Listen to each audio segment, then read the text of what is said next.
Baik, saudara-saudara, mari kita akan belajar firman Tuhan yang diambil dari kitab Ulangan pasal 20 ayat 1 sampai dengan 20 ya. Apabila engkau keluar berperang melawan musuhmu dan engkau melihat kuda dan kereta, yakni tentara yang lebih banyak daripadamu, maka janganlah engkau takut kepadanya, sebab Tuhan Allahmu yang telah menuntun engkau keluar dari tanah Mesir menyertai engkau.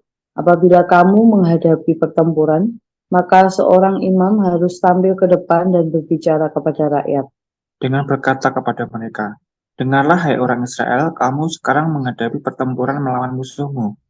Janganlah lemah hatimu, janganlah takut, janganlah gentar, dan janganlah gemetar karena mereka. Sebab Tuhan Allahmu, Dialah yang berjalan menyertai kamu untuk berperang bagimu melawan musuhmu, dengan maksud memberikan kemenangan kepadamu. Para pengatur pasukan haruslah berbicara kepada tentara demikian. Siapakah orang yang telah mendirikan rumah baru tetapi belum menempatinya, ia boleh pergi dan pulang ke rumahnya, supaya jangan ia mati dalam pertempuran dan orang lain yang menempatinya. Dan siapa telah membuat kebun anggur tetapi belum mengecap hasilnya, ia boleh pergi dan pulang ke rumahnya, supaya jangan ia mati dalam pertempuran dan orang lain yang mengecap hasilnya. Dan siapa telah bertunangan dengan seorang perempuan tetapi belum mengawininya, ia boleh pergi dan pulang ke rumahnya supaya jangan ia mati dalam pertempuran dan orang lain yang mengawininya. Lagi para pengatur pasukan itu harus berbicara pada tentara demikian. Siapa takut dan lemah hati, ia boleh pergi dan pulang ke rumahnya supaya hati saudara-saudaranya jangan tawar seperti hatinya. Apabila para pengatur pasukan selesai berbicara kepada tentara, maka haruslah ditunjuk kepala-kepala pasukan untuk mengepalai tentara. Apabila engkau mendekati suatu kota untuk berperang melawannya, maka haruslah engkau menawarkan perdamaian kepadanya. Apabila kota itu menerima tawaran perdamaian itu dan dibukanya pintu gerbang bagimu, maka haruslah semua orang yang terdapat di situ melakukan pekerjaan rodi bagimu dan menjadi hamba kepadamu. Tetapi apabila kota itu tidak mau berdamai dengan engkau, melainkan mengadakan pertempuran melawan engkau, maka haruslah engkau mengepungnya. Dan setelah Tuhan Allahmu menyerahkannya ke dalam tanganmu, maka haruslah engkau membunuh seluruh penduduknya yang laki-laki dengan mata pedang. Hanya perempuan, anak-anak, hewan, dan segala yang ada di kota itu, yakni seluruh jarahan itu, boleh kau rampas bagimu sendiri, dan jarahan yang dari musuhmu ini, yang diberikan kepadamu oleh Tuhan Allahmu, boleh kau pergunakan. Demikianlah harus kau lakukan terhadap segala kota yang sangat jauh letaknya dari tempatmu, yang tidak termasuk kota-kota bangsa-bangsa di sini.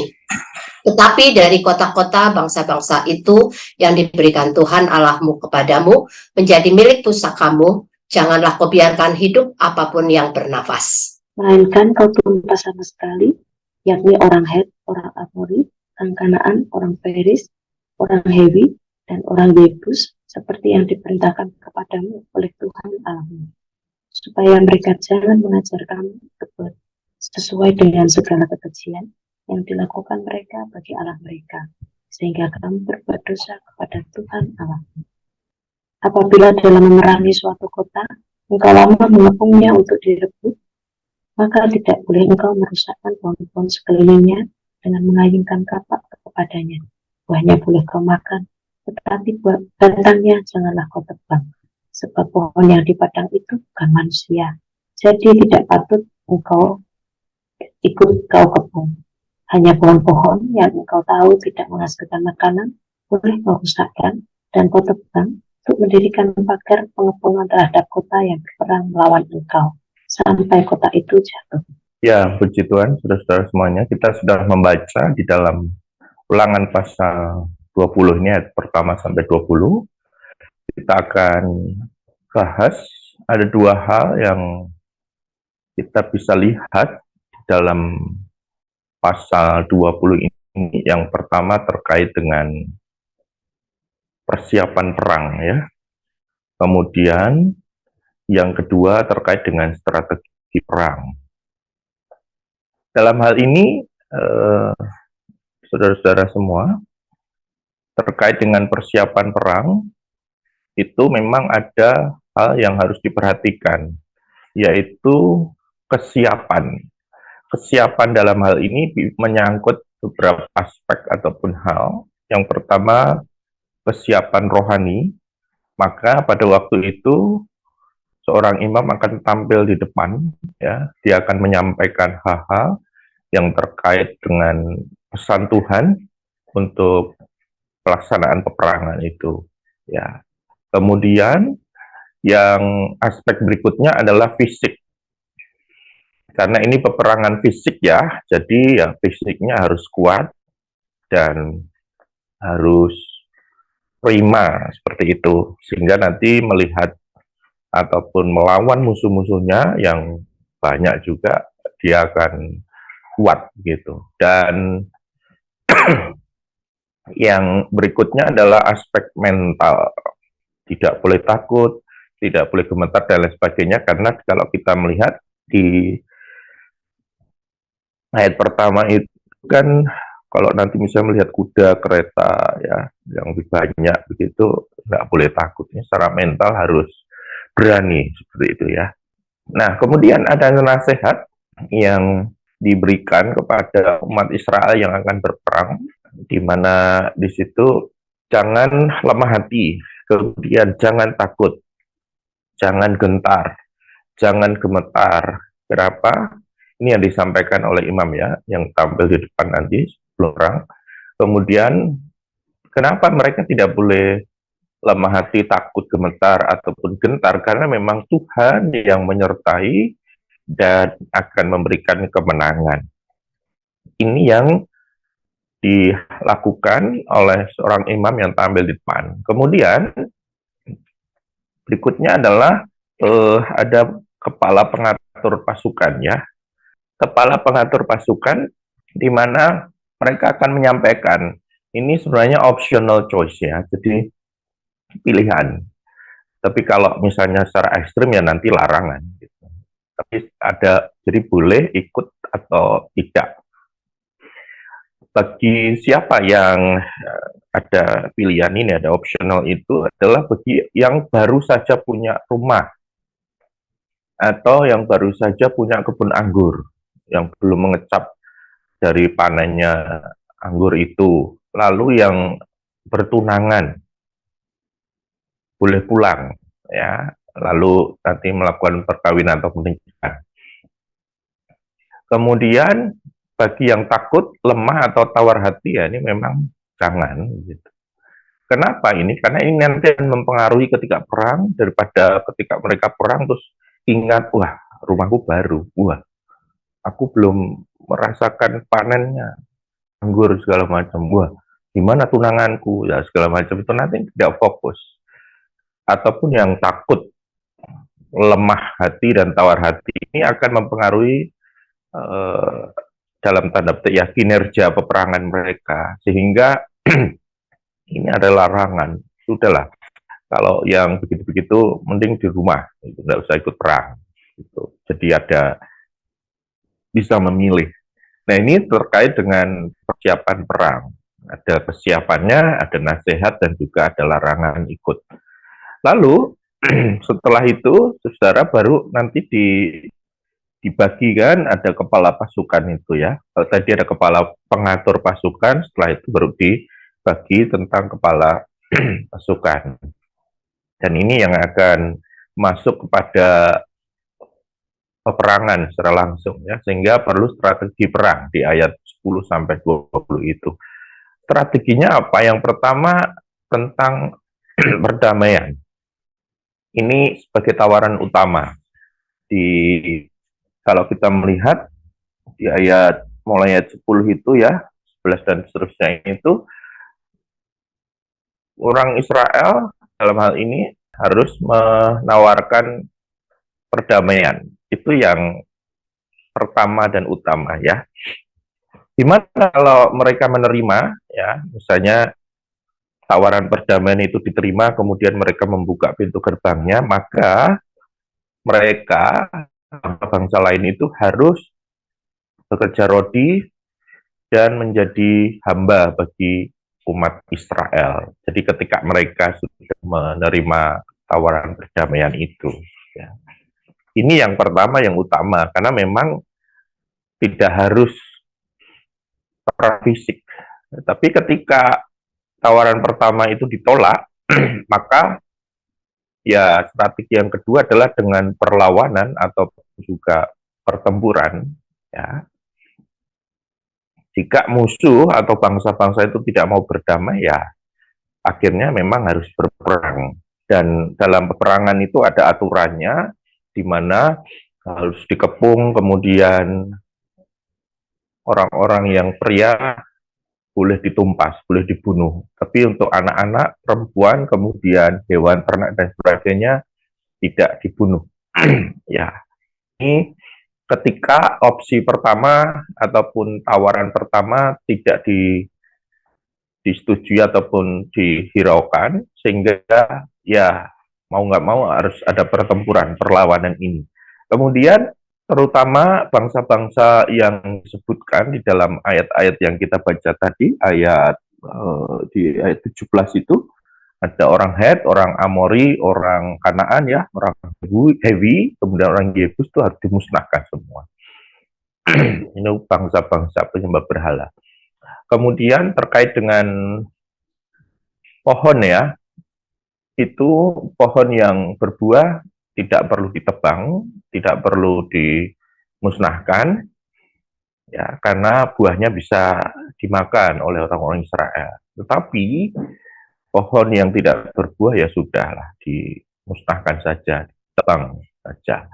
Ini terkait dengan strategi perang yang kedua, yaitu perlawanan atau pertempuran. Nah, saudara, kita bisa melihat ketika Tuhan yang memerintahkan dalam peperangan pun ya dia akan memberikan penyertaan dan kemenangan. Ini yang dialami oleh bangsa Israel pada waktu itu, asalkan umat Israel itu taat pada perintah Tuhan, maka Tuhan pasti akan memberikan kemenangan. Nah, sebagai amanat teksnya, saudara, Tuhan menyertai dan memberi kemenangan bagi umatnya yang siap berperang. Tentu dalam konteks kita sekarang, peperangan kita bukan seperti umat Israel dulu, maksudnya harus memerangi bangsa lain, orang lain, dan lain sebagainya, sesama manusia, tidak. Pertempuran kita atau peperangan kita kan spiritual warfare ya. Jadi peperangan melawan kuasa-kuasa jahat, roh jahat, dan lain sebagainya. Bukan, kalau di perjanjian baru, bukan melawan darah dan daging, ya, tetapi kuasa-kuasa si jahat.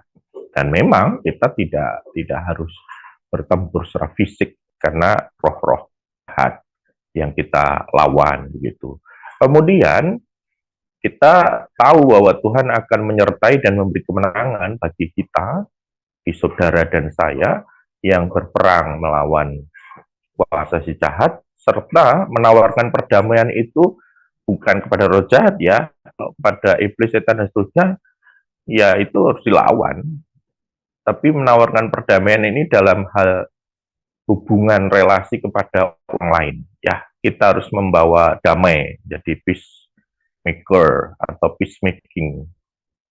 Sehingga kita membawa damai, kita menawarkan perdamaian, jangan suka memecah belah, jangan suka merusak relasi, tapi kita membawa damai.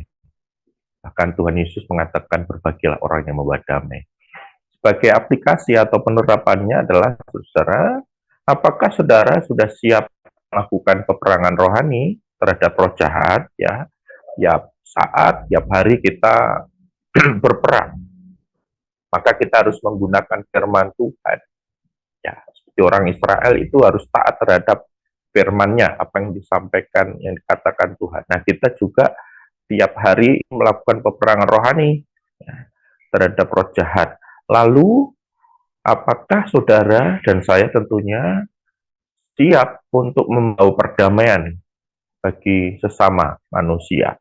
Mengingat, ya, akibat dosa, relasi antar manusia juga terpengaruh, banyak permusuhan dan lain sebagainya. Mari kita tampil sebagai pembawa damai, ya, sehingga hidup kita akan menjadi berkat, nama Tuhan Yesus dimuliakan, dan banyak orang diselamatkan. Kiranya firman Tuhan pada saat ini memberkati kita semuanya, tetap semangat melakukan peperangan rohani, dan tetap semangat membawa damai bagi sesama. Amin. Ialah kita boleh diingatkan bahwa kita sebagai pelayan-pelayan Kristus selalu siap dalam menghadapi peperangan rohani yang bisa terjadi dalam kehidupan kita, pelayanan kita. Tapi kita percaya ketika kita mengandalkan Tuhan, ketika kita membuka hati kita supaya Roh Kudus mengalir dalam hidup kita, maka segalanya akan dipulihkan dan Tuhan berikan kemenangan kepada kita. Mengalirlah kuasa Roh Kudus.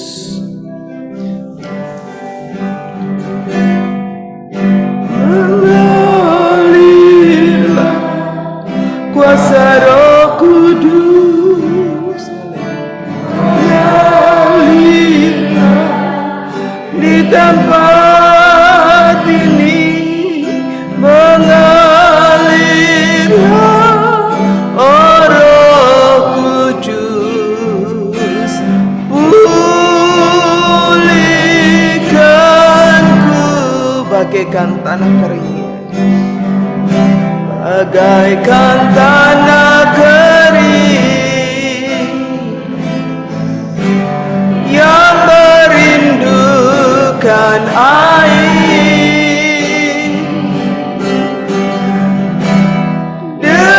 Demikianlah jiwaku haus akan Engkau. Haleluya. Ku rindu selalu hadir-Mu di hidupku, ya Rabbus. Memulihkan jiwaku, hapuskan air mataku. Mari dengan iman katakan mengalir. Mengalirlah kuasa Roh Kudus. Amin. Mengalirlah di tempat ini. Mengalirlah Roh Kudus, pulihkanku. Dengan iman kita katakan mengalir. Mengalirlah kuasa Roh Kudus. Mengalirlah di tempat ini. Mengalirlah Roh Kudus, pulihkanku, sembuhkanku Tuhan, sembuhkanku, bebaskanku Tuhan, bebaskanku. Mari sembah Dia. Haleluya.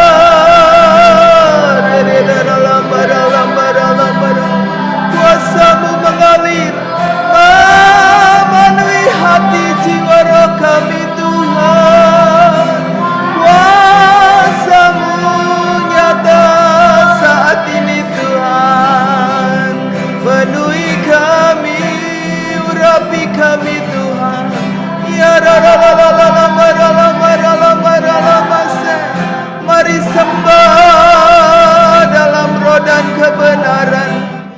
Biarlah kita tetap dipenuhi dengan kuasa-Nya, supaya dimanapun kita berada, kita boleh menyampaikan berita Injil Tuhan dan hidup berkemenangan menjadi peacemaker.